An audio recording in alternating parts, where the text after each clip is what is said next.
अस्सलाम वालेकुम नाज़रीन, न्यूज़ 13 रखे सब पे नज़र, सबकी खबर। अस्सलाम वालेकुम, मैं मोहम्मद बेखार अहमद, न्यूज़ 13 तेलंगाना हैदराबाद से।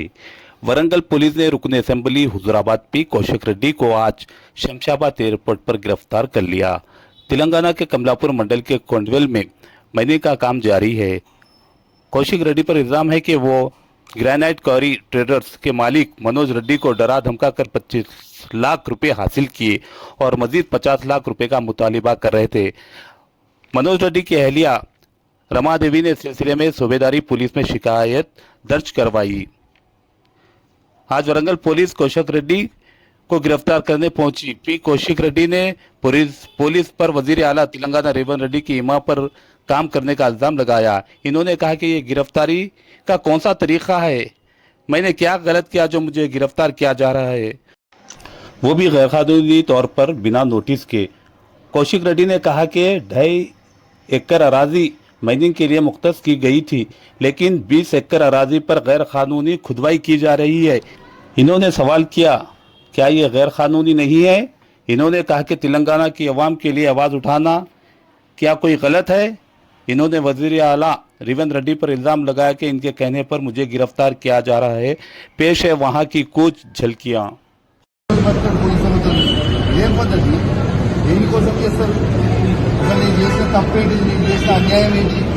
ప్రజల కోసం బరాబర్ ఆ క్వారీలో ఇబ్బంది అవుతుంది. ఇల్లీగల్గా నడుస్తుంది క్వారీ. అది రేవంత్ రెడ్డి బేనామీ, సీతక్క బేనామీ, కడియం శ్రీహరి బేనామీ, ఎమ్మెల్యే నాగరాజ్ బేనామీ. వాళ్ళ బేనామీలకి కొన్ని ఎన్ని రాస్తుడు ఇదేం పద్ధతి? అసలు దేని నాకు నోటీస్ ఇవ్వకుండా మీరు ఎట్లా అరెస్ట్ చేస్తారు? రేవంత్ రెడ్డి చెప్తే మీరు అరెస్ట్ చేస్తారు. రేవంత్ రెడ్డి చెప్తే మీరు అరెస్ట్ చేస్తారా? రేవంత్ రెడ్డి ఇదే కాదు కదా. రేవంత్ రెడ్డి మీ జీతం మీద రేవంత్ రెడ్డి ఇస్తారు కదా. ఇదేం పద్ధతి? ఇది పద్ధతి కాదు కదా. ఇదేం పద్ధతి? ఇది పద్ధతి కాదు కదా. ఇది పూర్తిగా అన్యాయం. రేవంత్ రెడ్డి గారు పెట్టుకున్న అక్రమ కేసు ఇది. కమలాపూర్ మండలంలో గుండేడ్ గ్రామంలో ఇల్లీగల్ మైన్ నడుస్తా ఉంది. దీనికి ఆయన రేవంత్ రెడ్డి ఆధ్వర్యంలో సీతక్క, తర్వాత కడియం శ్రీహరి, ఎమ్మెల్యే నాగరాజ్ గారి బెనామీ. ఖచ్చితంగా నిలదీస్తాం, ఖచ్చితంగా అడుగుతూనే ఉంటాం. ఊరుకునే ప్రసక్తే లేదు. మీరు చేస్తున్న అన్యాయం. ఇల్లీగల్ మైనింగ్ నడుస్తుంది. అక్కడ కేవలం 2.5 ఎకర్స్ మాత్రమే ఉంటే ఇలా ఆడ ఇల్లీగల్ మైనింగ్ 20 ఎకరాలలో చేస్తా ఉన్నారు. గుండేడ్ గ్రామ ప్రజలందరికీ కూడా చాలా ఇబ్బంది అవుతా ఉంది. గుండేడ్ గ్రామ ప్రజలు మొత్తం కూడా ఇబ్బంది పడతా ఉన్నారని చెప్పి కూడా ఈ సందర్భంగా తెలియజేస్తా ఉన్నాను. ఆ ప్రజలు ఇలా హెల్మెట్లు పెట్టుకొని మరి చేసే పరిస్థితిగా ఉంది. ఇలా ప్రజలందరూ కూడా గమనించాలి.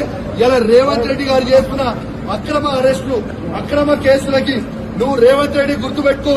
నువ్వు ఎన్ని కేసులు పెట్టినా, ఎన్ని బెదిరించినా భయపడేది లేదు. నీ సంగతి తప్పకుండా చెప్తాం. ఖచ్చితంగా ప్రజలలో చెప్తాం. ఖచ్చితంగా చెప్పే ప్రయత్నం చేస్తాం. జై తెలంగాణ, జై కేసీఆర్.